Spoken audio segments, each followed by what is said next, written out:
have arrived.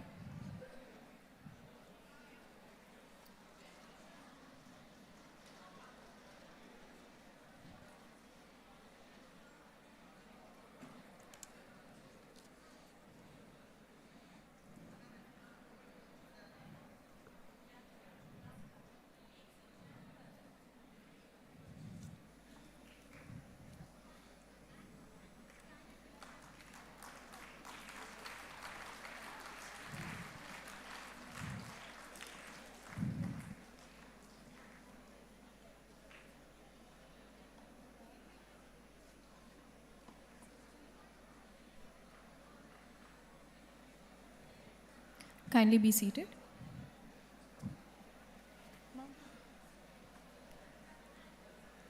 Good morning, everyone. Respected dignitaries on and off the dais, esteemed panelists, faculty members, and dear students. A very warm welcome to this engaging panel discussion session as part of Meliora 7. I'm Matka Maria Pradeep, student member of the Academic Outreach Committee, and it is my privilege to serve as the MC for the session today. Today's discussion revolves around an issue that is deeply relevant in a rapidly evolving world: democracy, digitalization, and discourse, rethinking contemporary challenges to the rule of law. As societies become increasingly digitalized, questions surrounding transparency, privacy, justice, governance, and ethical responsibility becomes more important than ever before. Through this panel, we hope to reflect upon these challenges and explore meaningful pathways forward. Before we begin the discussion, I would like to formally welcome our distinguished panelists and moderator. Our first esteemed panelist for today is Professor Dr. Jayadevan S. Nair, Professor of Law and former Dean at the School of Law, Christ, deemed to be University, Bengaluru. Professor Jayadevan S. Nair is a highly respected academician and legal scholar with expertise in constitutional law and comparative public law. He holds an LLM and PhD from the School of Legal Studies, Cochin University of Science and Technology, and has made significant contributions to legal education, research, and academic leadership over the years. Today, he'll be speaking on the topic, Significance of Participatory Democracy and Justice to the Rule of Law and Good Governance. Sir, we're deeply honored to welcome you today.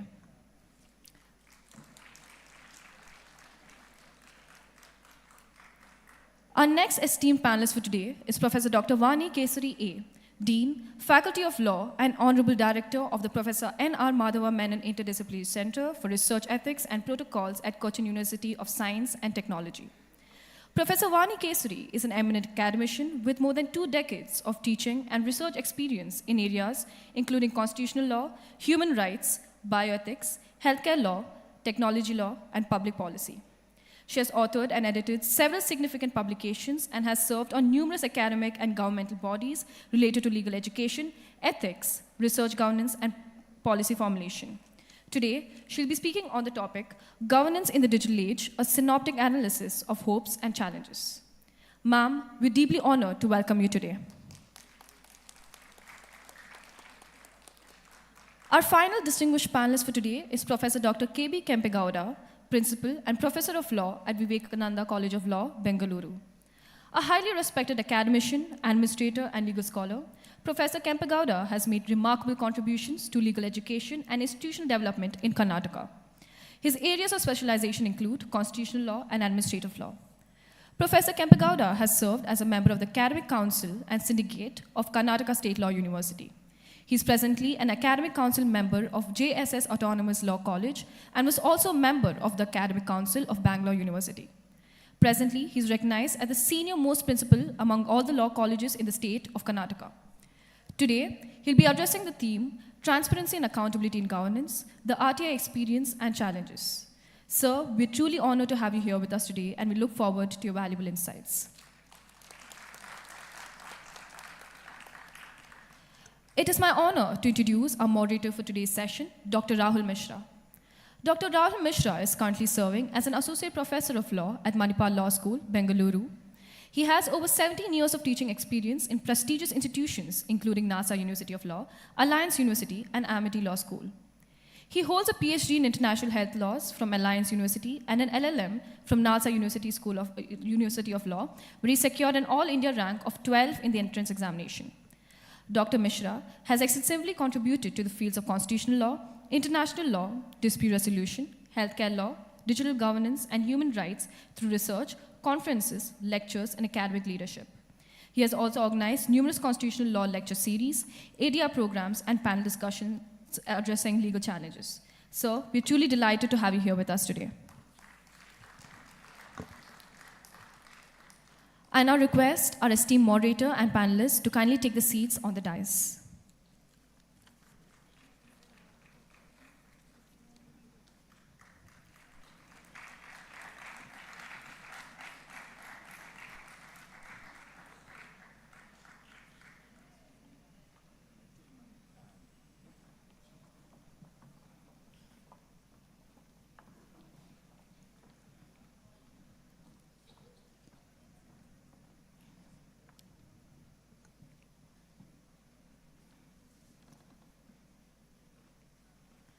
We shall now proceed with the felicitation ceremony as a token of our gratitude and appreciation to our distinguished guests.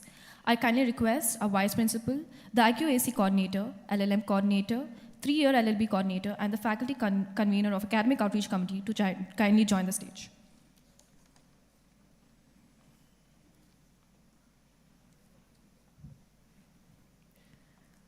I request our Vice Principal, Dr. Sini John, and Dr. Shalini, IQAC Coordinator, to kindly felicitate Professor Dr. Jayadevan S. Nair with a token of appreciation.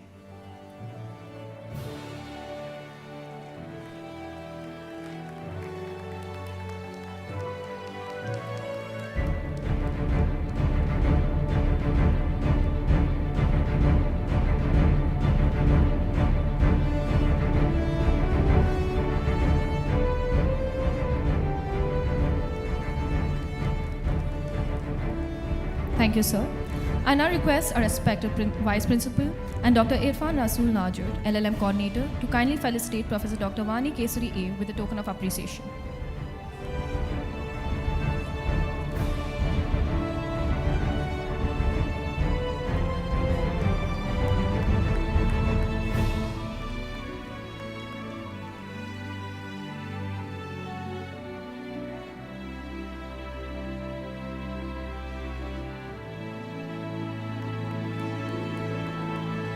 Thank you, ma'am. I now request our Vice Principal and Mr. Priyank Jagvanshi, 3-year LLB Coordinator, to kindly felicitate Professor Dr. K.B. Kempegowda with a token of appreciation.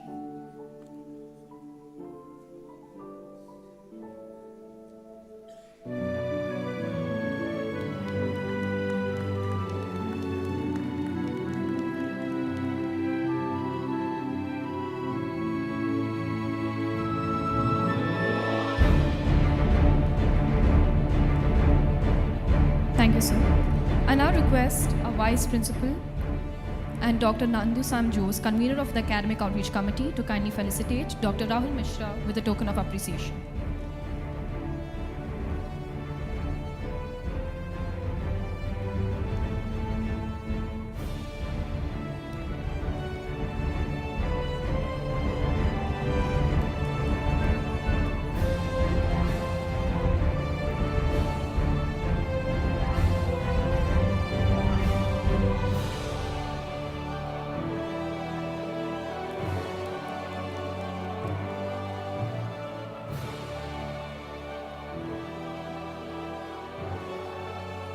Thank you, sir.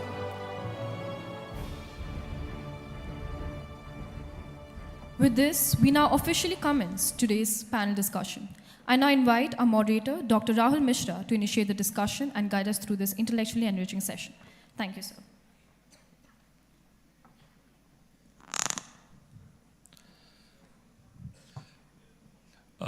Greetings, first of all, to each one of you who have assembled here. And let me first of all, express my heartfelt thanks to the administration, Christ Academy Institute of Law, for having thought of these kind of programs where at least we can have, very nice conversations amongst ourselves and which are going to be outcome oriented. So because outcome ultimately is going to be very important.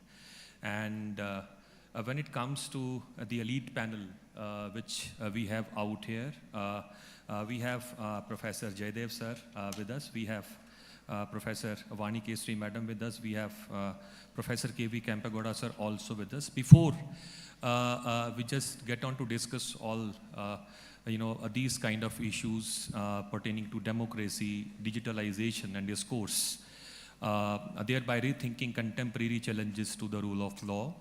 Let me just try to put things in a bit of perspective. As you see that technology, for example, much has been talked about since morning about governance. So I was thinking that let me try to touch upon a bit, the technological perspective, how it has penetrated into our lives and how it has also given rise to different kind of challenges in today's time frame as far as governance is concerned. Like especially people like you are, there on social media platforms. So since 1990 onwards, the technology basically did come into our country with the help of desktop computers, if we all remember. And then 1991 economic reforms, we all must know. So that is how the liberalization, privatization and you can say globalization process had also started. And accordingly, when it comes to democratic institutions today, I think there is a strong kind of mediation which is being done through technology. So therefore, through digital platforms, algorithmic systems, artificial intelligence, surveillance technologies, online discourses, and data-driven administration has become the order of the day. Right? So there have been concerns with respect to data privacy on one side. On the other, there have also been concerns as to how to regulate. And for the past couple of years, there is a lot of gung-ho about the penetration of artificial intelligence also into our day-to-day lives. And today, I believe that when it comes to the informed participation, free expression, public accountability, and citizens' trust in institutions become, very, very important. So I think there are a couple of questions which had been coming into my mind for the past couple of, days when I was preparing, my, you can say, discourse out here. So I was thinking that can this panel be in position to answer these kind of, unpredictable questions. For example, can democratic discourse remain meaningful in an era dominated by digital manipulation and information overload? Can governance remain accountable when algorithms influence public decision making? Can constitutional values withstand the pressure of surveillance, disinformation and shrinking civic space? And accordingly, we can also think of the division which has still been there in between rural and urban India. So this is basically a not thin layer division. This has been there since, I would say, for the past so many years. So how the technology and human life interface, can be seen, can be looked into, through the help of, you can say, technology. And accordingly, very nice panel discussions are going to take place, as they have already been introduced. So therefore, the importance of today's discussion, I believe, should not lie not merely in identifying problems, but in collectively imagining constitutional solutions. And I hope that the future of democracy will therefore depend upon our ability to ensure that technology remains accountable to the constitutional values rather than constitutionalism becoming subordinate to technology. So once again, on my behalf, let us all give all the panelists a big round of applause. May I just invite Professor Dr. Jayadevan S. Nair sir to please go ahead, with the much awaited discourse. Maybe you can speak from there, you can come here. You can come here. Yeah, sure. Just a humble submission to all the speakers. Please do stick to the timeline which is given, because we are already running short of time. So please go ahead, sir. Over to you. Yeah.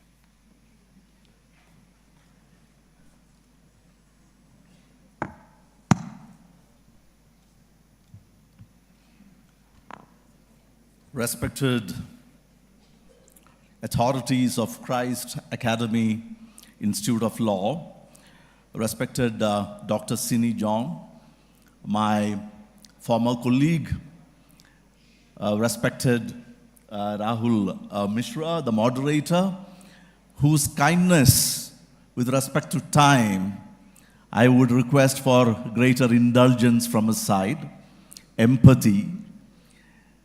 It's an anticipatory bail after he has already warned of consequences. Dr. Kempagowda, sir, respected Vani Kesari, whom I know, she's from my alma mater, Cochin University of Science and Technology, respected faculty of this wonderful institution, and wonderful students, because I have taught several students who have come from Christ Academy and have been my students for comparative public law and constitutional law and intellectual property rights. So for me, it is coming back to the source of all that dialogue which we had in the classroom for the last several years now. So let me begin on the topic, even though the topic is one focused on technology and democracy, but my focus would be on participative democracy, which I think is very critical to be understood in current times, because we are having a system and a structure of political sovereignty which, despite technology, is getting slowly alienated from the masses. So the political discourse and the dialogue which democracy is supposed to carry forward, is it truly the voice of the people who is being governed, is a principal question that we need to look at.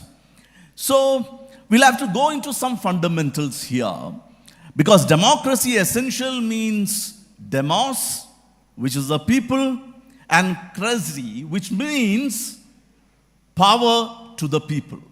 So it generally means people are powerful, the sovereignty rests with the people of the country, and they are the true sovereigns who require to be governed are governing themselves. So if you look into the genesis of the concept of democracy, well, when Aristotle, for the first time, understandable first times, discernible first times, began in his academy a study of politics, he understood it by means of employing a technique called as comparative public law. And he studied 153 constitutions. Mind you, this is centuries before Christ. 153 constitutions were studied by Aristotle to come up to that concept of perfect polity that he had in mind, and of which only very few had democracy as a political structure. Democracy was considered as the weakest form of political structures in the world, and it still is.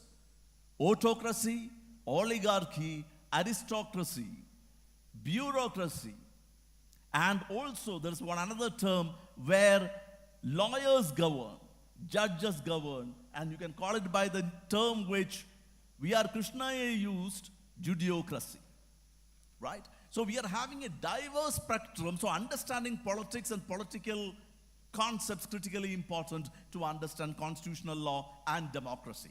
So how are they wedded together? It is wedded together because you have one concept which is called as direct democracy and another which you call as indirect democracy. Direct democracy, the people devise the laws, vote directly, and therefore laws are framed. Indirect democracy is something we are governed by today. You elect representatives for a term of 5 years, send them to the parliament, and they vote on behalf of you, representing you on the basis of political manifestos and agendas which they draw up. So direct democracy and indirect democracy are two spectrums which the world has witnessed down the ages. Swiss cantons, in comparative public law, if you go into democracy, you will understand about Swiss cantons which still exist through the idea of direct democracy. So why did we lose the way with direct democracy? The reason is the huge geographical dimensions and the plethora of diversity which came to mark polities across the globe. So Rome lost touch with direct democracy. Greece lost touch with direct democracy because of expansion of empire. The idea of cosmopolitanism coming in with diverse plurality of races, people, and origins coming in. The point is, democracy and rule of law, however, are wedded together. How do you wed democracy and the rule of law? Modern Western history will point out the Magna Carta. I don't know how many of you are aware of this great instrument, which is called as the Great Charter, which came up in 1215, which was the first instrument wherein the king or the ruler is being limited by a grand council of representatives. 25 barons limiting the power of the king who wanted to tax them. And if the people did not pay the tax, they would be imprisoned. They will be detained, right? And so the Grand Council, which was a manifestation of what in the 10th century was the Curia Regis, right, began to say that no more, because no taxation without representation, which became the hallmark of what you call as the American Revolution war cry. The same thing which happened in India, the salt tax, the Dandi March with Gandhiji led, also spoke about the same thing. How can you impose a tax on us when we are not governing? We are not deciding on the quantum of taxes which is being imposed on us. So the first semblance of constitutionalism begins in 1215, and then it progresses with the first formation of parliamentary government. The king versus the parliament becomes the norm. The issue over here is one simple aspect. The parliament dictates to the king rather than otherwise. The king is also equally determined by the rule of law. The parliamentarians who represent the people devise the law, and the king and his executive officers behave according to the tenets of law. And that is the genesis of parliamentary democracy. And succeedingly, you have the parliamentary privileges coming in through the Bill of Rights. There is a guillotine of the king is beheaded, parliamentarians rule, but later on, the English people are in love with their king and the queen, so they bring them back, and in 1689, through the glorious revolution, they have a constitutional monarchy which is put in place, where the parliament is the sovereign, the parliamentary sovereignty becomes paramount. The king is relegated as a symbolic, ceremonial entity altogether, right? The king does not have a say anymore. So that is the way in which law has got, Aristotle, Plato, all of them went through it and said something which is epic in character because it transcends time. Law determines not only the governed, but also the governing, right? And the law is made at one single point of time. That is a drawback, because the rest of it is with interpretation of the law and adaptation of that particular law to new ages and new challenges which come by. So the point is, we are living today in India in an indirect democracy, right? We elect our parliamentarians, the parliament functions. My question is, how many of us are actually involved with the laws that are made in the parliament? Recently, the Karnataka government, a very welfare-oriented measure, brought in the menstrual health policy into force. And if you see, the challenge before the Karnataka High Court was one question. The first question was on Article 14 grounds. The second ground was there a pre-consultation process held prior to the adoption of the particular policy? So the pre-consultation process becomes critical before a bill is passed. And remember, the bill passage, the Aam Admi, the common man, is nowhere involved. You have entrusted the right to make law to the parliamentarians, and there are two types of ways in which a bill can be made. One is through government-sponsored legislation, right? Government, 99% of the bills passed in the parliament is by government in power. The rest of the 1% can only be made by what is called as a private member's bill. And the private member is a non-minister in the parliament. A non-minister in the parliament. So what happens once these people are elected for a 5-year term? The people cannot influence, other than through periodic elections or public barometer of newspaper opinion. You are not influencing, you do not have the right to even post a single script of a new legislation into the parliament for them to take you seriously. In other words, you are at the mercy of parliamentarians, right? Rousseau had once been very critical, skeptical about representative form, right? He is one of the proponents of the social contract idea of laws, right? But however, he was skeptical because he said, how can you trust the representative? And that is where the idea that I'm speaking about, participative lawmaking, comes into prominence. But what is the constitutional significance of this? There is no due process. You understand the concept of due process, which is underlying Article 21. Why is 21 very important from the point of view of a law? Article 21 is cardinal with respect to law because no one can be deprived of life and personal liberty other than through the procedure established by law. So once a law is made, right, the old idea from A.K. Gopalan till Maneka was that fairness, once the law passes through the parliamentary scrutiny, you cannot challenge it, right? You cannot challenge it on the process of due process. You can challenge under Article 14, right? Whether it is fair, good, reasonable law, right? And particularly if it comes under Article 22, you had difficulties in A.K. Gopalan, right? And the archaic view, the colonial mindset which the Supreme Court viewed it till Maneka was that you cannot read different provisions of the Constitution together, and therefore 14 cannot be read with 19, 19 cannot be read with 21. Then that was lost with Maneka Gandhi, with V.R. Krishna and Justice Bhagwati, for the first time bringing through the back door what the clause of due process, which was avowedly dropped by the Constituent Assembly. The point that I'm making is, you're speaking about a law which has been passed, which can be challenged in the Supreme Court or the High Court, under 226 or under 32. But the question arises, what about the stage before the law is made? Is there any mandate, any principle under Article 21, under Article 14, which mandates that if a law is to be fair, there has to be a fair consultation with the stakeholders? So coming back to the menstrual health policy, one of the contentions which the petitioner brought forth before the Karnataka High Court was that there has been no proper prior consultation with stakeholders. Has the people who are manning small shops and kiosks, who come under Shops and Commercial Establishments Act, been consulted?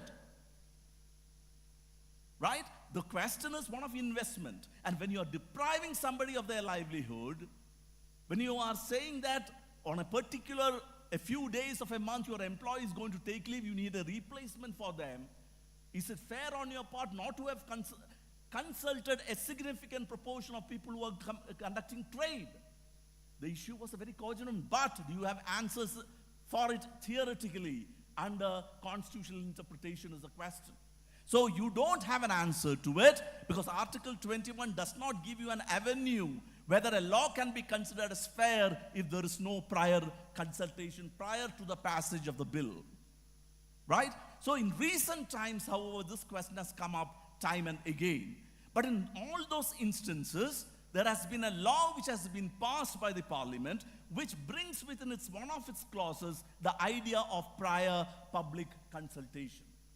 Right? For instance, the environmental notification 2006 says for an environmental impact assessment should be made. Right? All of you would be understanding that huge projects come up in environmentally fragile zones. For instance, we are having this Grand Nicobar Islands, right, coming up under developmental mega projects are coming up. Right? Around 30,000 crores are going to be, I'm not going to be political, because recent times somebody told me in constitutional class don't speak politics. So I was wondering, it'll be like teaching mathematics without numbers. Right? Without politics, you cannot teach constitutional law. Right? But the manner in which you express it is what matters, and that's a challenge before the law teacher. So you have this Grand Nicobar project which is coming up. a biodiverse area, very fragile, where there are a lot of tribes, known and unknown, living within it. The question is, environmental impact assessment requires a public hearing to be held. The issue is, if you're holding a public hearing, have you held a cogent, substantial consultation? And if you have not held a substantial consultation, can that project go through?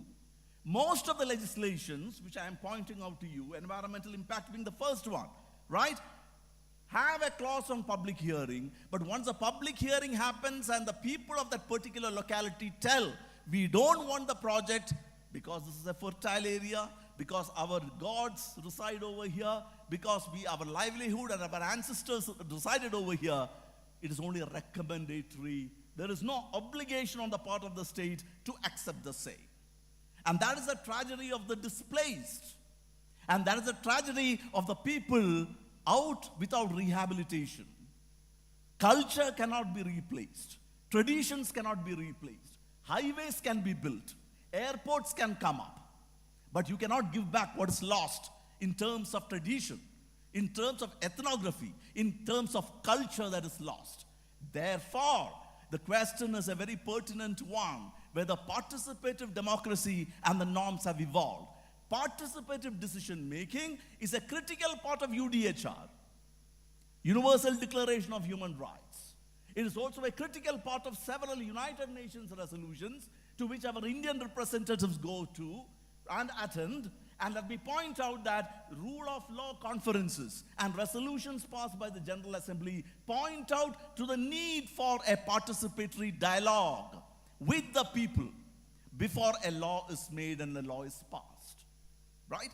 Very important to be noted is that we are having a situation in the country where in 2023, there is a pre-legislative policy which has been drafted by the government of India. And that says a 30-day window period, 30-day window period should be given for any legislation which is being introduced to the parliament. But 90% of the bills has never been referred for a pre-consultative program mechanism at all, which means there's one clause in that policy document. If you go through it, you'll find that one clause which says that if the official concerned, the cabinet note mentions that this particular policy need not be referred because of public policy considerations to a pre-consultative measure, it can be excluded from public pre-consultative public hearing. So which means that it is more in breach than an acceptance and observance than the idea of parliamentary pre-consultative hearing is being held. So the issue here is, in one of the case laws in 2025, in which the Law Commission of India, it concerned the sexual minorities, and for them it was a question of certain amendments being brought into the bill. They pointed to the Supreme Court that the Law Commission is not hearing us. A bill on transgenders necessarily requires sexual minorities to be heard. But here they went to the Supreme Court and pointed out, we are not being heard. But the issue was, it was not about Parliament, it was about a matter with the Law Commission of India. If you all know, Law Commission is a very important body which makes the recommendations and sits and gathers evidence from stakeholders around the country on principal legal issues. So if you go to the library, you will have Law Commission reports placed there. Only recommendatory. But the point here is that the Supreme Court directed the Law Commission and said, consultation is a critical part of Article 21. Right? And for the first time in 2025, the consultative process was, Law Commission had to take into account the sexual minorities' representation. But once again, where is the norm coming in?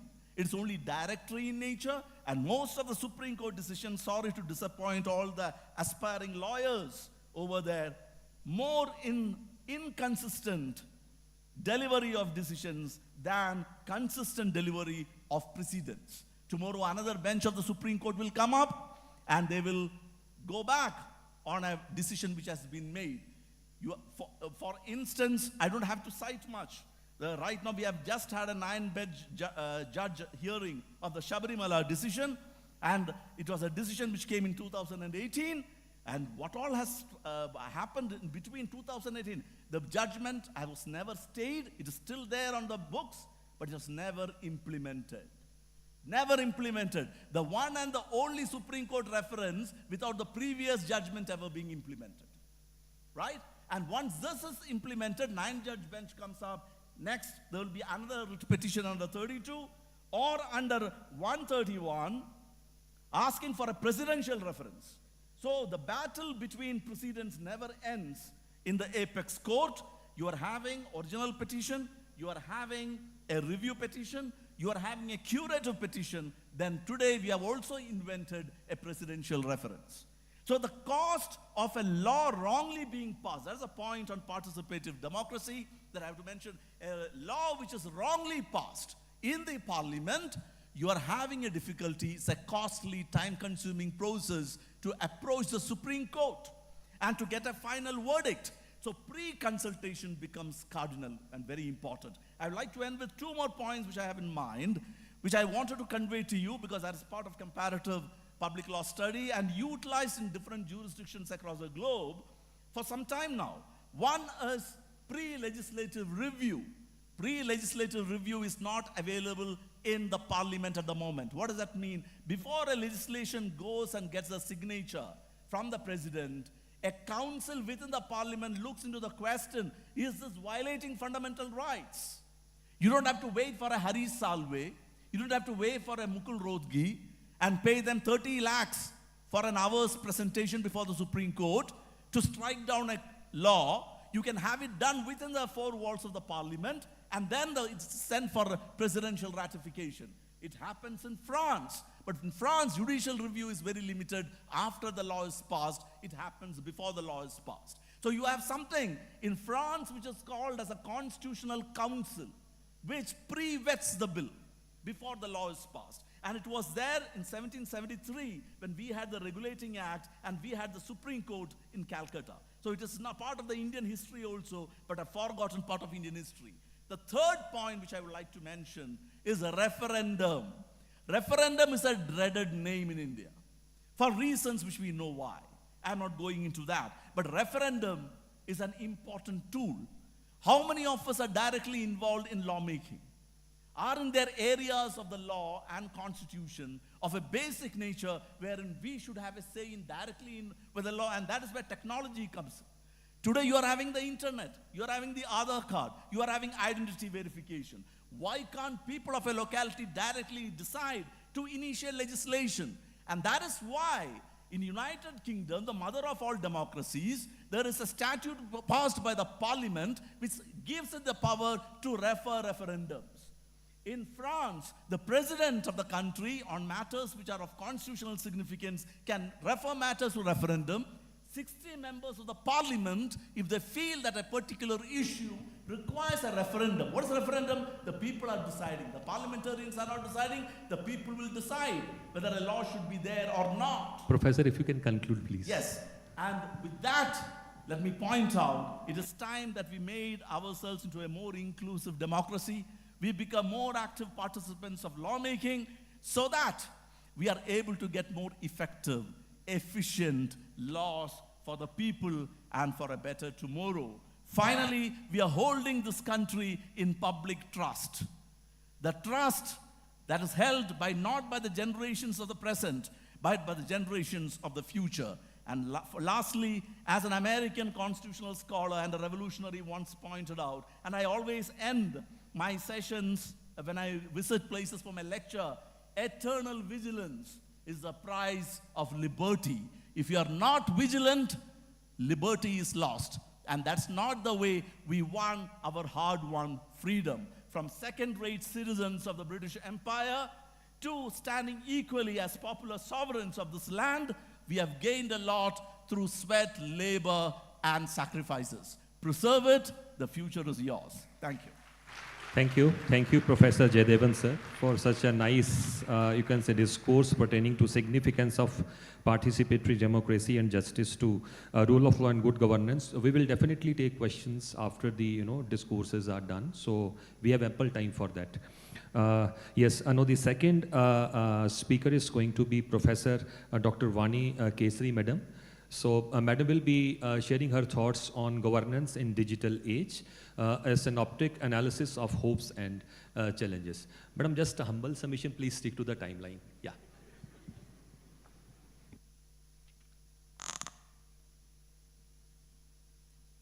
Respected moderator, my fellow panelists, the management of Christ Academy, the faculty members, and my beloved students. Friends, after a fierce presentation on the part of my fellow panelists, I have certain stray points to be brought before you, which needs your consideration as well as your attention. I would first introduce you to a hypothetical situation, in the sense that we have read from newspapers, we sitting at Kerala, that the Bangalore city is plagued with the water scarcity. Imagine the government comes up with an AI system wherein optimum utilization of water is being prescribed for each household, and you find that that is being imposed so that water crisis can be managed effectively by the state. Would you agree to it? Yes? Very much, right? So, when it comes in, there is a household wherein a child, an infant, who is having a life-threatening disease is being given treatment at home with the support of ventilator, with the use of energy and water, and there is an excess use of it. So the government threshold is being exceeded, and you find that the government cuts the water supply. Is it justified? This is where the question of my presentation here lies in. You find that we live in an era of digital governance. There are much hopes as well as challenges. And how are we going to address it? Now, digital governance, as all of you know, have changed the perception of how government interacts with its citizens with regard to the service delivery as well as to making decisions. I'm well aware of the fact that most of the students sitting here would have punched in their biometrics, right, in the morning to mark their attendance. And there might be circumstances at home which is really justifiable that they are late to the college. But when technology creeps in, you find that it is rule-based decision-making which comes in, and the element of human loop is being taken away. That doesn't mean that technology doesn't have its positive impact on governance. As per the World Bank report of 2016, it was stated that technology or the e-governance as such brings in transparency, accountability, and effectiveness. And you find that the core drivers behind e-governance is that we want, as citizens, we want speedy decision making on the part of those who govern us. We want corruption-free governance. We want transparency in the process of decision making. We want resource optimization in the sense that paperless work. We don't want to run pillar to post after each department to get a certificate from the concerned authorities. So we want an effective governance. In the sense that to get effective governance, using technology is indispensable. And as I said, there are a lot of challenges with regard to e-governance as such. As all of you know, digital privacy and confidentiality, as the moderator was specifying, the digital divide between the urban population and the rural sectors, the digital literacy, all these have been a challenging factors with regard to bringing in digital governance. Friends, for your kind knowledge, digital governance is right now a part of fundamental rights of the Constitution. Recently, the Supreme Court of India came up with a decision in Amar Singh's case, wherein the Supreme Court said that the right to access of every citizen to digital governance is part of Article 21. And you find that no longer the governments can say that, no, we are not going to provide you with access to digital services. Now, when you look into the legal architecture with regard to digital governance, you find that the Information Technology Act of 2000, followed by the Aadhaar Act of 2016, the Digital Personal Data Protection Act 2023, the BNS of 2023, DPDP Act of 2025, and followed by the DPDP rules of 2026, had brought in an array of services which can be provided by the state, wherein the state comes within the connotation of data fiduciary. So whatever services which are being provided by the state needs to be done in a foolproof manner. For the past 1 week, again, the newspapers are being flooded with questions on the CBSE marking pattern, which was adopted in the 2026 examinations, right? Most of you might have gone through it. The OSM marking system. And the government coming in and saying that we have brought in a lot of changes with regard to the marking pattern so as to improve the, the proficiency of the students who have undergone this examination. But the question is, was it a successful infusion or integration of technology? So integration of technology is really wanted, but the question is to what extent it can be. Now, if you look into the canton of decisions rendered by the Supreme Court has said that modernization of administration is an essential aspect, and e-governance is absolutely essential, but with sufficient constitutional protection.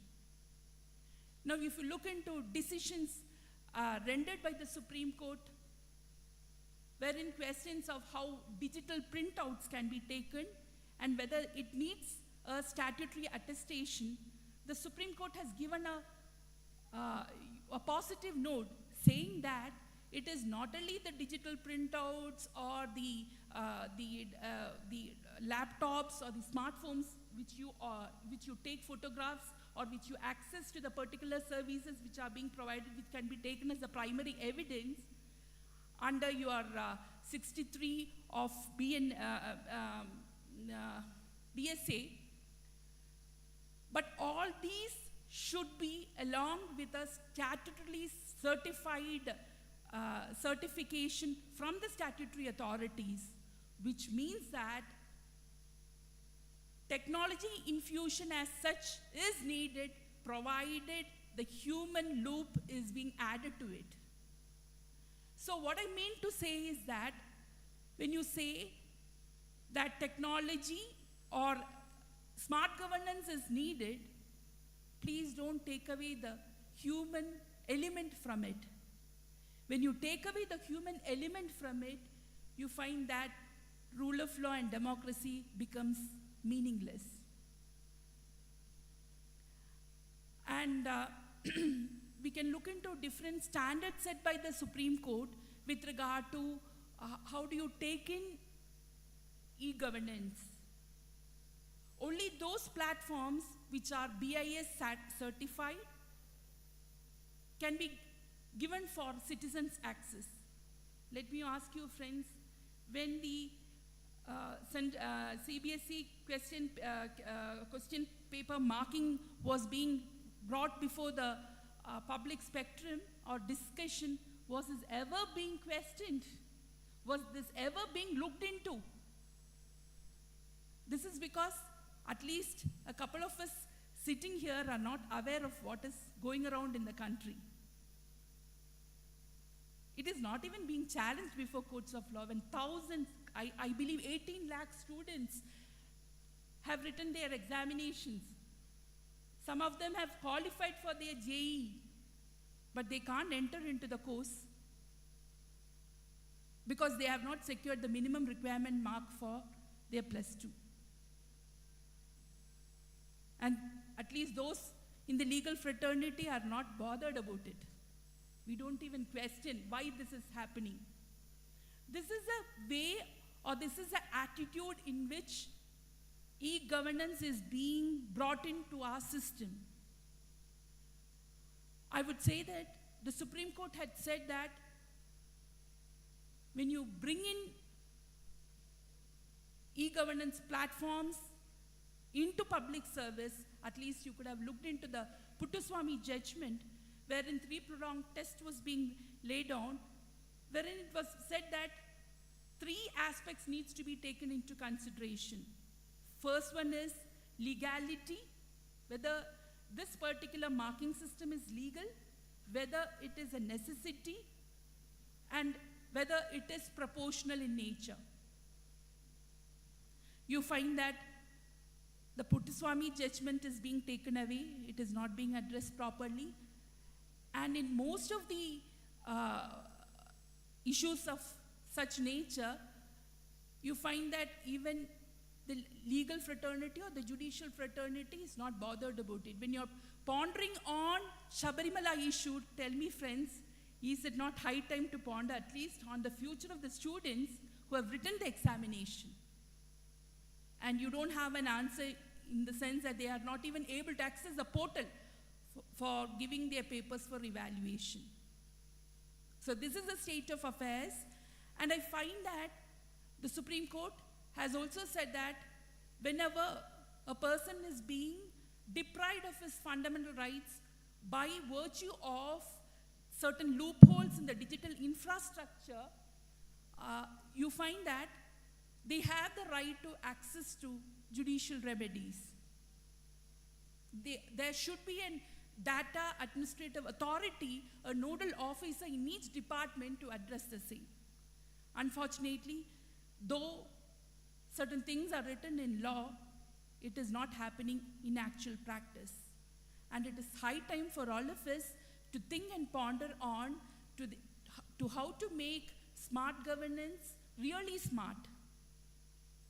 And you find that governance becomes meaningful only when it is being addressed to the citizens at large in a very effective way.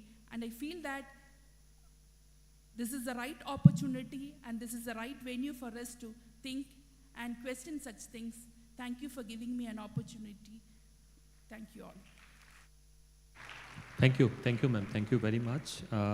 It was really a very, I think, sensitizing issue when it comes to the use or abuse of technology. And I think one important point which you were mentioning about was human oversight.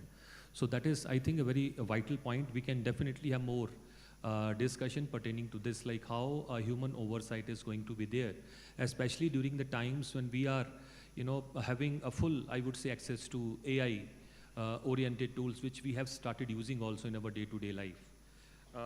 So some of the, I think, challenges, as Madam has also rightly pointed out, could be like e-governance platforms, e-courts platforms, e-court management scenarios, legal aid is also one of those challenges. Then e-gaming.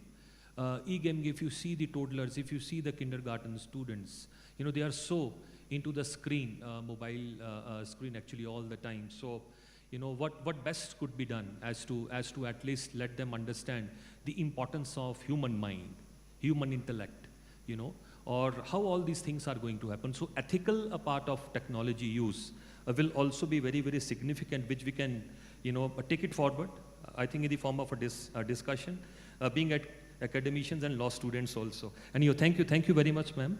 Now we have our third panelist, Professor Dr. K.V. Kempagoda, sir.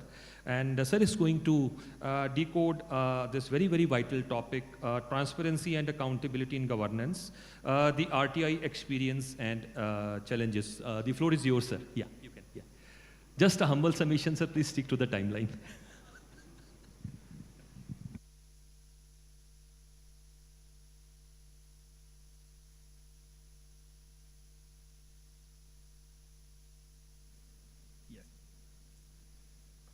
Good afternoon, respected moderator, co-panelist, Father David, learned colleagues, and dear student friends.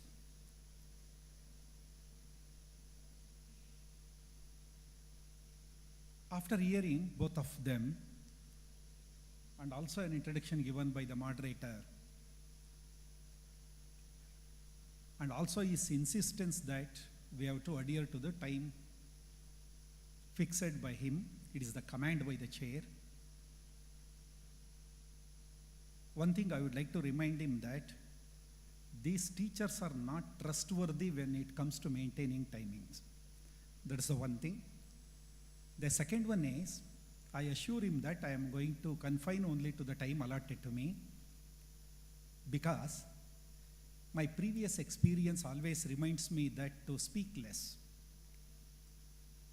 I was invited once to Bhutan, yes, along with our Vice Chancellor.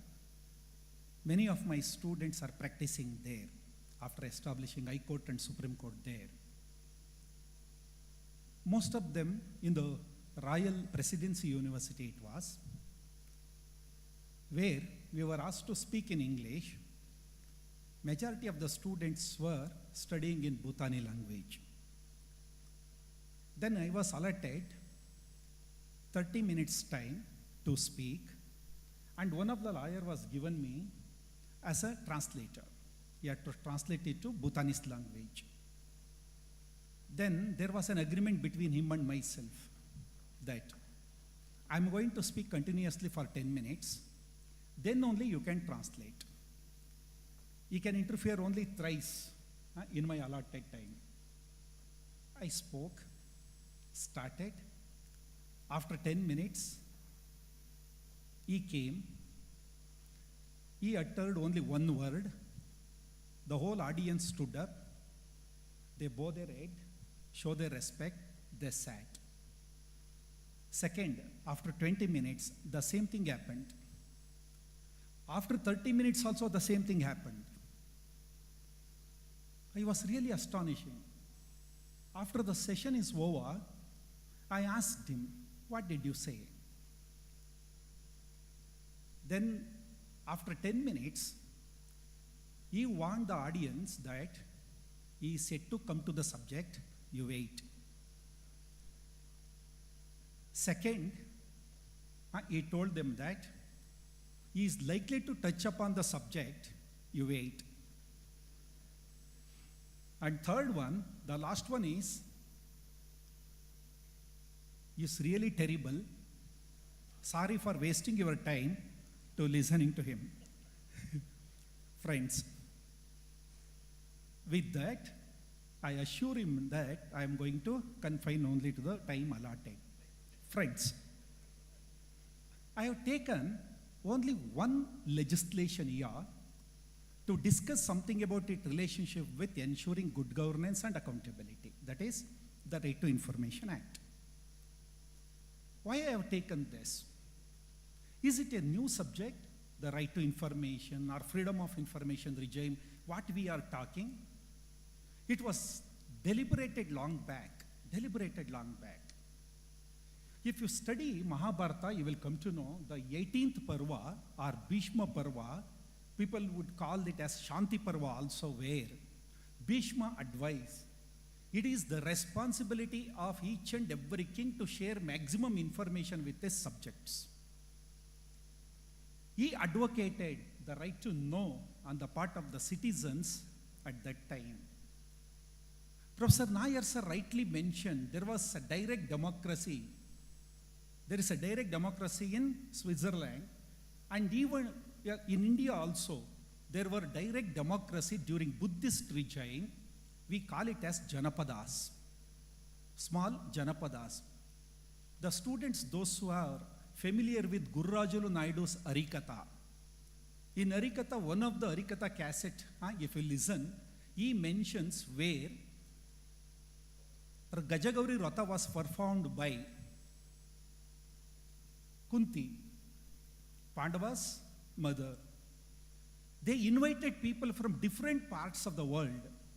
According to him, Anga Vanga Kalinga Kalinga Kamarupi Chappannaru Rashtragalinda, which means 56 states he mentioned in his Harikatha. That clearly indicates Anga, that is present day Nepal, Vanga, West Bengal, Kalinga, Orissa, Kalinga, neighboring state adjacent to Bihar, and many other states, Kamarupi, present day Assam, and other northeastern states. This clearly indicates it was evident that even in India, also in ancient period, we had Janapadas. There was a direct democracy where people used to participate in each and every decision-making process of the state. The same thing was advocated by Aristotle, though Professor rightly mentioned, he considered democracy as one of the perverted forms of government. Aristotle is considered as a father of political science. He made a mention that democracy is one of the perverted form of governance. Then what is better? Which one is better? Wherever you go, whatever the form of the government it could be, we can witness misuse of power, arbitrariness in arriving at a decision, and not allowing the people to participate directly and not providing them more information. These are all the issues addressed by the world leaders from the time to time. The best example is the first legislation on freedom of information passed in Sweden in the year 1766. There was a prime minister like our former Prime Minister Manmohan Singh. He was an academic politician, a professor of political science and economy. He passed that legislation to arrest corruption in local self-government. At that time, corruption was rampant. Then he allowed, through a legislation, to the general public to visit the place and to inspect files whenever they want. That resulted in containing corruption. That was the experience led other democratic countries also to fight for right to know, the concept called right to know on the part of the people. That was very much consolidated through a proper legislation, perhaps a systematic legislation passed in the United States of America in 1966, that is called Freedom of Information Act 1966. It was not sufficient for them, though it was making it a mandatory on the part of every federal agencies to provide information to general public. One more legislation was passed in the year 1974 that is called Sunshine Act. That Sunshine Act 1974. What is this Sunshine Act? While deciding a case, an American Supreme Court judge observed, sunshine is the best disinfectant. Sunlight is the best disinfectant. That means transparency alone is the remedy for maladministration.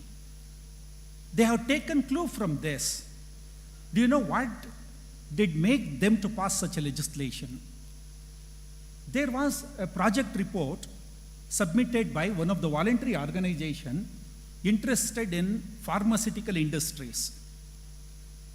They came out with a picture that more than 50% of the pharmaceutical industry's transaction is earmarked for marketing, sponsoring the seminars for the doctors, to give them valuable gifts, to send them foreign tours and etc. What is still happening? Then what is the percentage of amount spent on R&D? It is really alarming. Not even 5% of the pharmaceutical industries are spending money on research and development, R&D, even in pharmaceutical industry. Even among this 5%, they concentrating on cosmetics, not on drugs. Fair and lovely, fair and handsome, etc. Now what about the condition of the common people, those who are suffering from life-threatening diseases like tuberculosis, diabetes, or BP, whatever it may be? It's a common now, AIDS, Ebola, whatever it may be. Now taken that into consideration, to include even pharmaceutical industries or any industry for that matter, a private industry, to bring them under the state control, they passed this legislation called Sunshine Act. Friends, that led most of the countries to fight for their own freedom of information legislations. And at last in India, thanks to the persistent agitation by the civil society organizations headed by Aruna Roy and others, Commonwealth Human Rights Initiative and etc. Then we could able to get a legislation in the form of Freedom of Information Act 2002, for which our Supreme Court also contributed a lot. We cannot undermine the role played by the Supreme Court to make the right to know or right to information as a fundamental right in the absence of specific provision in the Constitution while interpreting Article 19(1)(a). Perhaps you are all aware of ADR, Association for Democratic Reforms versus a Union of India case, where a writ of mandamus was issued by the Delhi High Court against the Election Commission of India to collect information about all the candidates. Those candidates must be in the form of, those informations must be in the form of an affidavit that has to be brought to the notice of the general public to know every information about the candidate who contested for election to exercise their vote. Friends, in democracy, we people are Ek Din Ka Sultans. Only one day sultans we are. But we do not want to remain as Ek Din Ka Sultan. We want to know each and everything, every step initiated by the state. You remember, after this Right to Information Act, we consider it as a legal right, but before that our Supreme Court declared it as a fundamental right. When we are enjoying that fundamental right, we are also having some responsibilities too. What kind of responsibility it is? Friends, the preamble of the Right to Information Act 2005 clearly indicates the objectives of it. One of the important objectives is this: empowering the citizenry with maximum information. Correct? Empowering the citizenry. Why? Friends, you remember, democracy always survives on public opinion. It survives on transparency. To articulate public opinion, you need full information. I take only 2 minutes to tell you an example how a judge in Madras High Court was criticized like anything by the general public at large, including media. There was a alleged rape case. It was a POCSO case. It was against a boy. He was imprisoned. Then those boys boy and girl, they were studying in the same school. They were in love, and then the parents naturally, they belong to different caste communities. They prevented it, opposed this. In the relationship, there was a baby girl born. Who has to be there to take care of that particular child? It was the question. Then the judge here, while hearing in an appeal, he was convicted in the lower court in an appeal, he addressing the accused, he said, I will exonerate you from all the charges, provided you marry that girl. Then these feminist organizations started criticizing him without taking into consideration the facts behind this. He was really that High Court at that time, perhaps in my opinion, turned into a court of justice. It was not merely remain as a court of law. Because at last, we have to advance justice. Friends, of providing not full information that resulted in half-baked public opinion. When we say it is the half-baked public opinion, it is really threatening the democracy. Sir, I will take few minutes more, 3 to 4 minutes. Now, this Right to Information Act, people consider it is a panacea for all the maladministration in the country. Sorry, it is not. It was not the intention of even parliamentarian also to make the Right to Information Act is the sole legislation to address all the issues what we are discussing today. But their intention was to empower the people being a true democracy, to empower the people to participate with full information in the process. Then what are all the challenges faced by this Right to Information Act in this country? Improper maintenance of records. That is one of the very, very important bottleneck. And another important thing is that low awareness among even bureaucrats about the Public Records Act. How to keep record, they do not know even today. The central legislation passed in the year 1993, the Public Records Act 1993, in Karnataka we made an attempt, and in the year 2010, the Karnataka State Public Records Act has been passed. It is in force, but most of the bureaucrats in Karnataka, they do not know the existence of that legislation. That is the problem. Then poor infrastructure provided, non-compliance of Section 4. Section 4 clearly indicates that it is voluntary disclosure provision we call. Then no public authority is ready to disclose full information about their organization. That is resulted in the use of limited technology, lack of training to the public officers, and the delay, etc., are plaguing this particular area. Next very important aspect, and I would like to give you 1 or 2 examples, the interpretation by the Supreme Court and sometimes not properly interpreting or interfering whenever they are expected to interfere. The very important in this regard is, in BBMP we are GBA now, Greater Bangalore Authority. From 2020 till date, we do not have the elected representative to govern the city, Bangalore, Greater Bangalore city. Is it not a mandate, a constitutional mandate? They have to conduct election as per the prescribed, what is prescribed in the Constitution? But our Supreme Court is adjourning the matter in one or the other guise. They are not properly doing it.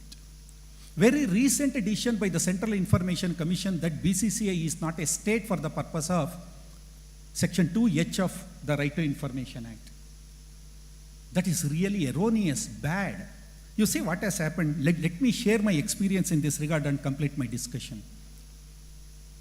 One of my friend, a practicing advocate, he visited my chamber and then he said, "Sir, This KSCA people are playing game, that is Karnataka Cricket Association. Jovially, I told him, yes, they have to play. They are there to play, correct? If they do not play properly, you will only criticize. Let them play. No, sir, they are not playing cricket. They are doing something extra. What are they doing extra? They have opened their club. Then membership is lakhs together. And only privileged section of the society are accommodated there. No common man can enter it. Sir, we have to make it accountable. Then we tried, yes, sir. Yes. Then we framed an RT application. We filed RT application knowingly that they are not going to give information. Srinath and Kumble was the combination there. They were administrators. As expected, the result was this. We are not the public authority under Section 2H of the RTA Act, since it is a society registered under Societies Registration Act. In first appeal also it was dismissed, and then we appealed to the State Commission. In the State Commission, by that time, we have collected information that Controller and Auditor General of India, in one of its report, he mentioned that every year BBMP is incurring loss of rupees 800 crore in giving that valuable piece of land in the heart of the city, that is Chinnaswamy Stadium in Bangalore, for 80 paise per square feet per year. Then we could able to convince the commission that it is a public authority. The commission declared that it is a public authority. Taken into consideration the nature of the BCCI, and we consider it is Indian team, it is not BCCI team, even though it is having monopoly in organizing cricket matches. But in spite of it, our Central Information Commission very recently erred in this respect perhaps.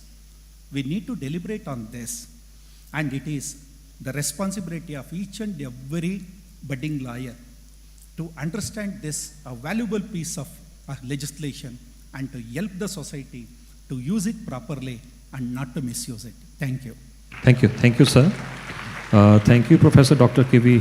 Kampagoda, sir, for this nice discourse on this topic, transparency and accountability in governance, the RTI experience and challenges. Just out of curiosity, one question is coming into my mind. Let me just finish, then maybe I can ask you.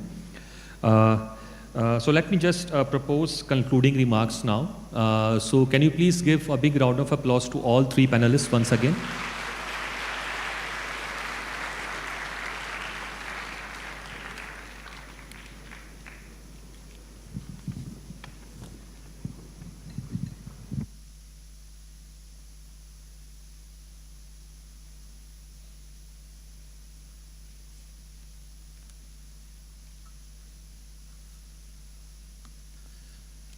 I must call, it was indeed academic retreat, I would say, where you see, the kind of introductory speech which I just made, so I think that has been fruitified. So the kind of discussions we had since that time, I think, definitely most of the questions which you people might have been having have already been answered in affirmative. So thank you very much once again, all the three panelists. When it comes to Jayadevan sir's remarks, I would say, so very nicely sir has taken us through the democratic setup when it comes to good governance. Then Aristotelian era also is revived. That is what sir said. So he has touched upon very nicely. And direct democracy, indirect democracy, what could be the thin line difference in between. Sir has also talked about it through examples. That is what sir said. And when it comes to, I think one point was very important here where sir mentioned that culture and tradition cannot be replaced. So that was a very vital point which we all must take note of. So in addition to this, yes, very nice, well-crafted examples, illustrations, I think sir has given us. That is how the experiential learning is all about. Sir, we keep talking to our students and their parents also that when you come to MLS, we will try to glide you through experiential learning. So that is how it has taken place. So I think audience has much to take from sir's discourse. These are some of the vital points which we all must zero in on in our discussions. So discussions cannot be stopped here. They should keep going forward. When it comes to Honorable Professor Vani Kesri, Madam, I think this topic was very vital when it comes to governance and digital aid. So we all are somehow by default, got connected to this digital platforms in different forms. And so far as you are concerned, I think research, AI research tools is a very vital. I would say it can assist us, but it can also keep us away from our intellect sometimes, from our natural thought process. So that is a big problem which I believe not only the student community, the teacher community is also facing. So how best we can use these platforms as far as we as stakeholders are concerned. In addition to this, Madam has also taken us through, the essential commodities in terms of digital governance, biometric platforms, Madam also did talk about. So there are different kind of e-governance platforms which are basically demanding transparency, effectiveness, as Madam was talking about, and speedy decision making. That is what. For example, you people might have seen, like I keep observing all these things. So we have made very, strict kind of policy there as to the plagiarism report, for example, which has to be submitted by the students, including PhD students. So, like you have ChatGPT and all these platforms. So just at the spur of moment, you give a prompt and reply comes. So my question is very simple here, that how, at what point of time, we are going to use our natural ChatGPT. That might take a bit of time, let us say 5 to 10 minutes to think it over, but it will give us something which is, with which we are emotionally connected, psychologically connected, and it will give you a holistic sort of opinion, which might not be propounded as a solution by, all these platforms. So this is also highly debatable. So maybe we can take this discussion forward. Also, APAR is another example. APAR IDs. I think most of you people might have been having APAR IDs. Then you have digital transcripts, which are somewhere there. You can easily download them, and they are also admissible in the court of law if there is any issue which comes up. So that is how Madam has more or less talked about all these very, very nicely, crafted platforms, including some judgments. Puttu Swami judgment, Madam was referring to. So thank you very much once again, Madam, for having enlightened us on these issues in terms of challenges which are going to be taken care of. As far as Kempagoda sir was concerned, definitely, sir, you have just helped us understand this RTI platform better, and I think the experiences which you were sharing with us through the developmental stages when it comes to this RTI, like you touched upon the Asian perspective also, how things used to be done. Janpadas, for example. Even today also, if you see Panch Parameshwaras, Panchayat, like in Haryana, I come from Himachal, India. So even today also, when you have some skirmishes within the region, sir, so we are not supposed to be going towards courts or civil courts. Maybe all those civil issues are basically discussed amongst people who are the senior ones within that community. And there is a stamping ground. People will be assembling there. You can also come, make your presentation. Odi altrum paltrum rule will prevail there. Rules of natural justice by default are going to prevail there, because those people only know Pahadi language. That is Kangadi language, that's it. They do not know English. They do not know law letters. They do not know anything else. No constitution. But the kind of spirit which they have, the kind of experience which they have been able to sort out more than 70% of the matters there and then. So this is still a very good experience, I think, which if you are going for the field-based research, maybe in some of the regions, like rural India regions, so definitely these are the alarming facts which we will come through. And accordingly, we can give a new kind of shape, to the existing knowledge which is already there, having given due regard to these kind of examples which we can consider. So in addition to this, like Mahabharata example was very pertinent out here, sir, and ultimately couple of, I think, case laws you were also talking about. So then US experience, you were also doing the international sort of understanding of these concepts. So once again, sir, thank you very much for this nice discourse. Please give them once again a big round of applause. And thank you, Professor Father Davis and Madam Seni, for having me here also among us this elite gathering today. So all said and done, for students and young scholars present here today, this discussion carries a special significance, and the future of constitutional governance of course, will increasingly depend upon interdisciplinary engagement between law, technology, public policy, ethics, and democratic theory. Your generation will shape how societies negotiate the balance in between innovation and liberty, efficiency and justice, governance and accountability. I do believe as a moderator here, that panel has not merely provided answers to all the questions I was also asking when I started. Most of those questions have already been answered by default. It has encouraged a deeper constitutional questioning, and that is the true purpose of academic discourse like this.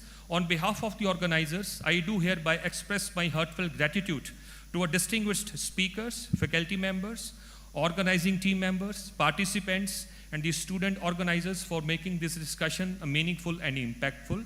And my special thank to the head of the institution, Professor Father Davis, sir, Madam Sini, organizing team, for having made this discussion possible. Let us continue to defend the foundational ideals of democracy, constitutional morality, and the rule of law in the era of rapid technological transformation. Thank you all once again. I wish everyone a very good afternoon.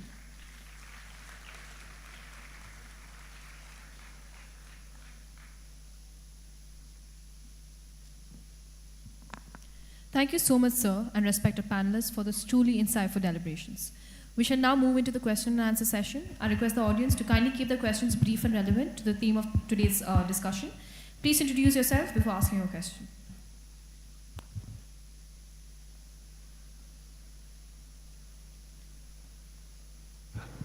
Dear students, as we are running short of time, so please be quick. Just you stand and introduce yourself, then you just let your question.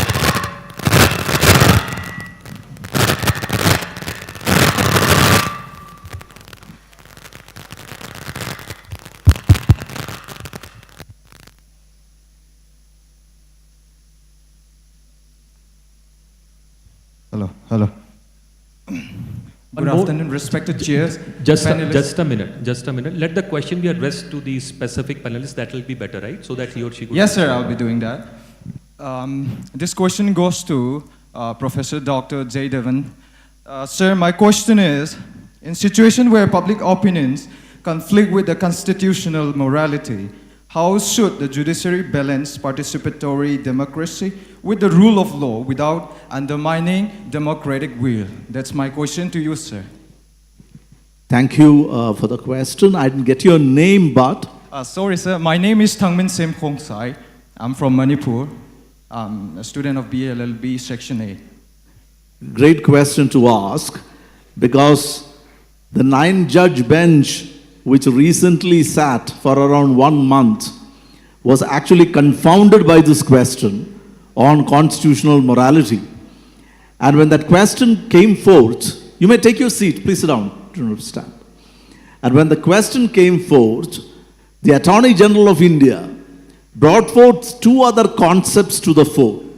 One is constitutional morality, public morality, and thirdly, he spoke about something which is called as social morality, right? The idea of constitutional morality is critically important because we made a promise. And when was that promise made? We made it in the year 1950. And that is a solemn affirmation of certain goals before us. And that is encrusted into the constitutional document. And that governs our life with its preamble, which is 390 and plus articles, and fundamental values, principles, which governs our life as citizens and non-citizens in this country. Now, public morality, I failed to understand during the discourse in the Supreme Court of India. There was a reference being made that majoritarian power in the parliament, which brings about public morality and speaks about public morality, will govern over constitutional morality. And constitutional morality is a concept which has been devised and which should not be accepted in the face of parliamentary majoritarian supremacy. Now, that is a very dangerous affront to what? To constitutionalism. Parliament is sovereign, but in India, we are having a constitutional democracy. This is a constitutional republic. We are not a monarchy which went into democracy. Parliamentary sovereignty is good for a place where the constitution is not there. We avowedly took over a constitution because, as Granville Austin, you must read Granville Austin, a fantastic book he wrote, and we don't have even Indian researchers to write about the founding of the Indian Constitution and the workings of the Constituent Assembly. It was an American researcher, Granville Austin, who has written the book, Cornerstone of a Nation, Constitution of India. And that he says one thing which is very important, why we needed a constitution. And he says, this is a land of minorities. Every single religion is a minority in this country. This is a land of minorities. A Hindu is a minority in the Northeast. A Hindu is a minority in Punjab. And so, there is nobody in this country who is a majority. So the point here is that fundamental norms of secular fabric, fundamental norms of accommodating plurality and minority culture, these are indispensable facets which we have encrusted, fundamental values of equality, which we cannot dispense with, without which rule of law would become a mirage. We cannot do without it, because that is the promise that we made to ourselves in 1950, right, when we adopted the Constitution of India. So if Parliament passes a law which is public morality, or society deems that what it feels is ethos and morality, which is in conflict with the constitutional document, then there is a serious issue of constitutionalism being in peril. And that will become perilous for democracy, will become perilous for the identity of this country, in which we have dedicated ourselves to be a sovereign, socialist, democratic, secular republic. And that is the answer to your question. It was articulated by two very prominent judges. One is Rohinton Nariman and then Chandrachud. Chandrachud, when he dealt with in constitutional morality, he was very patriotic about it in terms. And Rohinton Nariman, if you go through the 2018 judgment, Shabrimala judgment, there's one paragraph in which he says, even if essential religious practices are in conflict with constitutional morality, then it should be constitutional morality which would supervene over essential religious practices. Are we, my question to you, if you believe in public morality, if you believe in social morality, are you taking us back to ages when religious qazis, pontiffs, and Swamijis are going to rule over this country, or are your elected members of the parliament swearing themselves allegiance to the Constitution of India who are going to rule over this country? The answer is best left answered by you. Thank you. Thank you, sir. Yes, anyone else who has a question, please stand, introduce yourself, then you address the question to the specific panelist, please. Hello, sir. Yes. My name is Daman Yang. I'm a 8th semester BLLB student, and I would like to put forth this question to Professor Dr. Jayadevan S. Nair. Sir, you had rightly mentioned that we cannot talk about constitution without talking about politics. But sir, if public consultation is being made mandatory, how do we separate those legitimate public concern, and how do we separate public concern as of those that are fueled by political parties, or those concerns that are, have a connection with politics? How do we separate those two? That's my question. Thank you for the question. I didn't get your name. Did I lose it in the transmission? So my name is Daman. Right. Another wonderful question. Now, this is an innate dilemma. When you go in for a large democracy like ours, and you say that the public consultation should be made part and parcel of the manner in which a law is to be passed by the parliament. Now, the issue comes to the fore because public consultation is mandatory, but at what point of time should it become obligatory on the part of the state to follow the public consultation? Now both these issues are in question in India.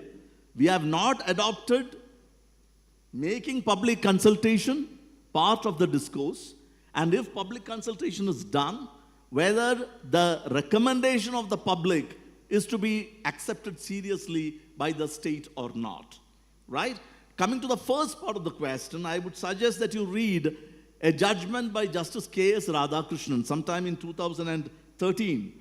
It's called as the Niyamagiri judgment, wherein a large plant, right, a metal excavation plant, was in the Niyamagiri hills in Orissa. And over there, the issue was whether after 5 years, after having expended several crores of rupees, the common man, the tribals living in Niyamagiri, came to the court saying, we are objecting to the project because of its environmental concerns, because of our culture, tribal customs are going to be displaced. K.S. Radhakrishnan, in one of the most significant judgments, pointed out, let there be a vote taken amongst the tribal villages over there. Right? Let the panchayats go to a vote whether they want this project or not. And what happened? Consequently, several villages passed a vote saying that we do not want the project. If I remember rightly, it was Vedanta, which was having that bauxite or nickel mining project in a tribal settlement. And after 5 years of investment, Vedanta had to retrace, had to move out of the project altogether. Now the question, as I pointed out to you, is one of dilemma. There is a local interest which is involved, and there is a national interest which is involved.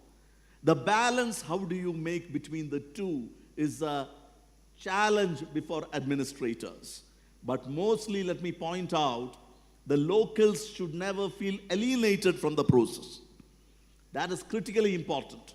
If you want to be anyone to be a nationalist, love the country, uphold the national anthem and the national flag, they should feel part of the process, right? The point is that displacement should be with affording them an audi alteram partum. They need to be heard and they need to be rehabilitated. Think of the stories which are there. Read any of the empirical essays which have been written on rehabilitative jurisprudence in India, compensatorial jurisprudence in India when it comes to land acquisition and displacement. Land acquisition happens, you have airports coming up, you have massive highways coming up. We are having development in the form of roads. But what about habitation around the roads? What about rehabilitation, reschooling facilities, hospital facilities?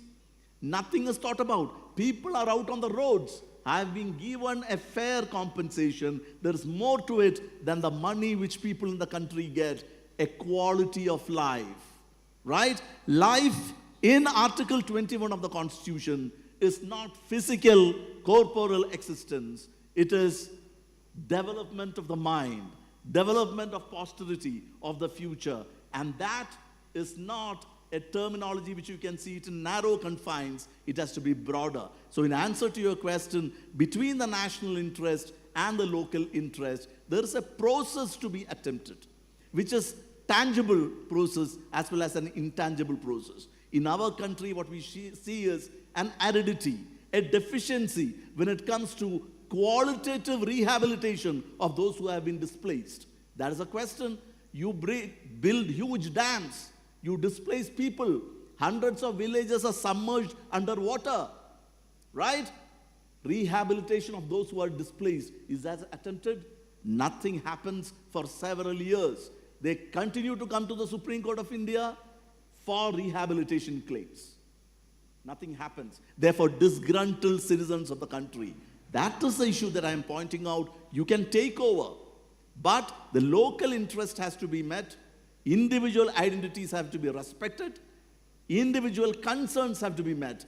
And that is an obligation or part of the state, because the state exists for we, the people of India. Thank you. Thank you very much, sir, for this answer. Even when I was listening to your answer, so something came into my mind in terms of a Vedic philosophy. If you see, like how to make a balance in between development and natural resources, which are already there on this mother planet Earth, because both are required. We have to develop, right? But not at the cost of, you can say, imbalancing or creating some hurdles to the natural resources, as you rightly mentioned. Somewhere there are no rains, somewhere there is so much of rain. So that shloka is like this, we keep adoring Mother Earth when we get up early in the morning.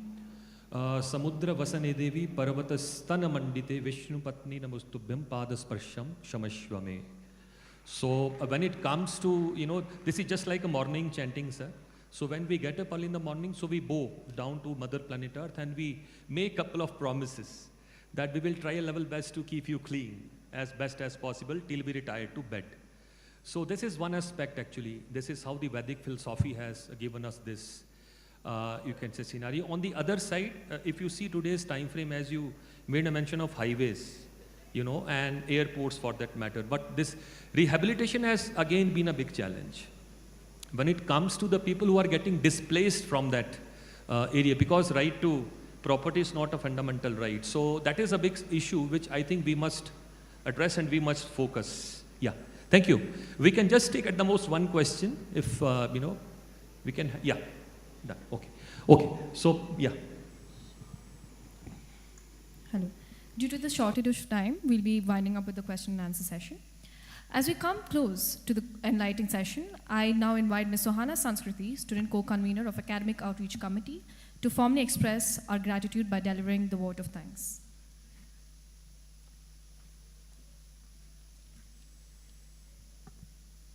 Thank you, Ms. Mitka. Esteemed dignitaries, respected principal, vice principal, faculty members, participants, and dear audience, a very good afternoon to all.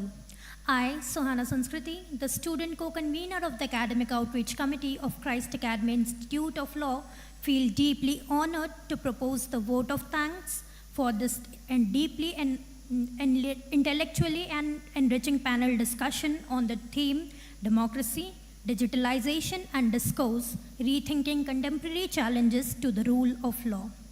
Today's deliberation have truly broadened our perspectives and enriched our understanding of governance, participation and accountability and the evolving challenges to the rule of law in this digital age. And such a meaningful exchange of ideas is made possible only through the collective contribution of many individuals. And it is my privilege to acknowledge them all.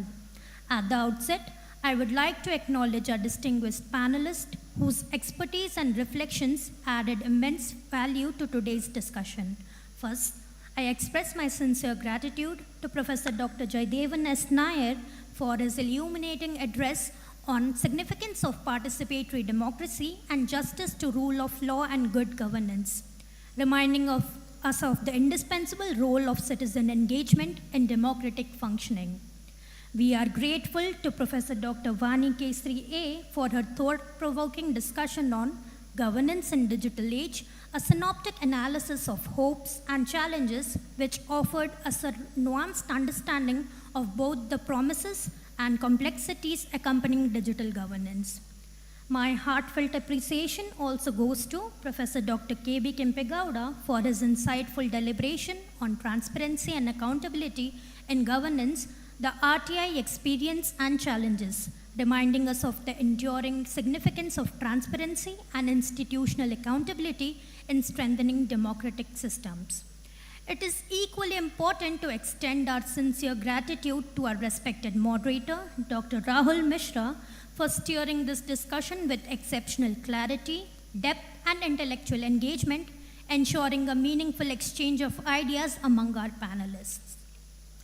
No academic endeavor reaches success without a strong institutional support. In this regard, I extend our deepest respect and gratitude to our respected principal, vice principal, IQAC coordinator, LLM coordinator, 3 years LLB coordinator, the IT department, faculty convener, and other faculty and student members of the Academic Outreach Committee for their continuous mentorship, dedication, and unwavering support to the committee throughout the organization of this conference. Now, the most important, this session would not have been as engaging without the enthusiastic participation of our audience. Hence, I would like to warmly acknowledge our faculty members, participants, and their audience for their presence and active involvement here. With that, I once again extend my heartfelt thanks to everyone who contributed to making this panel discussion both memorable and intellectually stimulating. Thank you, and I wish you all a pleasant day ahead. Thank you, Sohana. Tomorrow, we'll be having the technical sessions presided over by eminent chairpersons. The sessions will commence from 9:30 to 11, followed by the valedictory ceremony, marking the formal conclusion of the program. We warmly welcome all of you to be a part of tomorrow's session as well. Everyone may kindly disperse. I request the committee members and dignitaries to kindly stay back for the photo session. Thank you.